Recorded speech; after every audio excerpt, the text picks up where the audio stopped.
Salut mes petits Francis, j'espère que vous allez bien. Alors aujourd'hui je vais à Nakano faire une vidéo sur la Saint-Valentin au Japon. Interviewer quelques japonaises j'imagine, parce que bon, je sais que les hommes sont un peu plus silencieux que les filles sur ces sujets-là. Donc ça c'est une petite vidéo de making of. Je suis pas encore à la gare, je vais m'arrêter à la gare de Nakano vu qu'il y a beaucoup de passages pour interroger les gens, et puis une petite place devant, ça va être un peu pratique pour faire les interviews. Il fait super beau, donc j'ai de la chance. Ce qui est ouf, c'est que j'ai vachement perdu l'habitude de vlogger à bout de bras. Ce qui fait que ça me gêne vachement de tenir la caméra actuellement. On perd vite les habitudes. Avant, quand je vloguais tous les jours, ça m'aurait pas plus gêné que ça. Alors que là, je me sens mal à l'aise en fait de faire ça.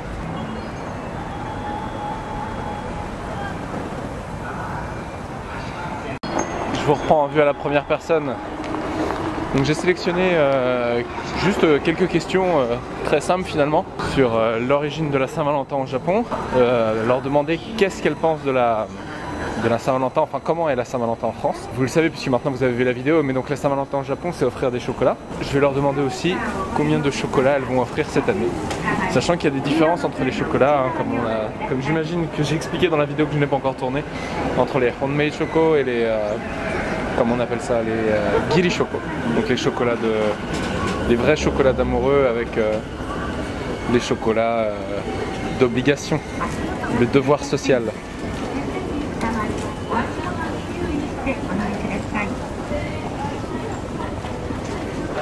Aujourd'hui à la boutique de Petit Pain, il y avait un petit pain spécial à la crème de chocolat que je vais m'empresser de dévorer juste pour la Saint-Valentin. Donc victime de la consommation que je suis, je l'ai acheté. Bon, j'ai essuyé quelques refus, mais finalement là j'ai pris en tout, ça doit faire 5 personnes, si je raconte pas de bêtises. J'espère que les rushs sont ok, j'ai pas trop vérifié. Je me souviens plus combien de personnes il prend Yuta ou d'autres youtubeurs comme ça quand ils font des sortes d'interviews. Donc j'espère que c'est suffisant, je sais pas trop. Là je vais aller me rassasier en tantanmen, je pense. Puis après peut-être que je continuerai un petit peu. C'est vrai que le soir les gens sont plus détendus, sont un petit peu plus... je pense qu'ils sortent du boulot, ils sont moins occupés et ils sont plus disponibles pour répondre. Petite anecdote rigolote, j'ai croisé quelqu'un qui travaillait pour le KFC et je lui ai demandé si, comme en France, au Japon, il y avait eu la polémique autour de la chizza. Alors la chizza, pour ceux qui ne savent pas, c'est KFC qui fait une pizza, une sorte de pizza composée de morceaux de poulet. Et en France, il y a une énorme différence entre l'image qui est véhiculée par la promotion, on va dire, de la chizza et la réalité en fait, et ça fait un mini scandale sur Twitter. Et je lui ai demandé si c'était pareil au Japon, pas par rapport à Twitter, mais s'il y avait une grosse différence entre l'image et le produit. Elle m'a dit que oui, mais que le produit était pas si petit que ça et qu'en théorie c'était quand même assez gros. Donc un de ces quatre, j'irai la tester pour vous.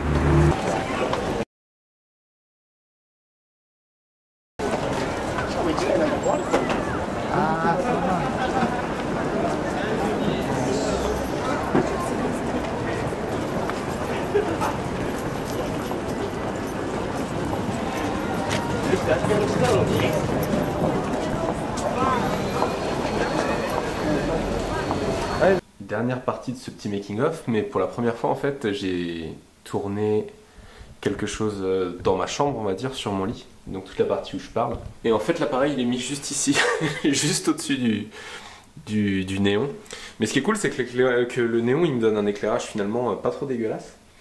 Et ce qui est bien aussi c'est que vu que l'appareil il est en haut, ça permet de cacher mon bazar, genre mon livre de chevet, ma batterie, enfin tous les trucs un petit peu hors de portée, c'est assez cool. Puis c'est un endroit assez confiné, j'aime bien, et puis finalement ça résonne vachement moins, j'ai remarqué.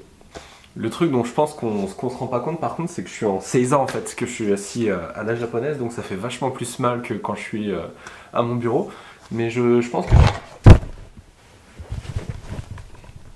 Bon en fait c'est peut-être pas un bon endroit pour tourner.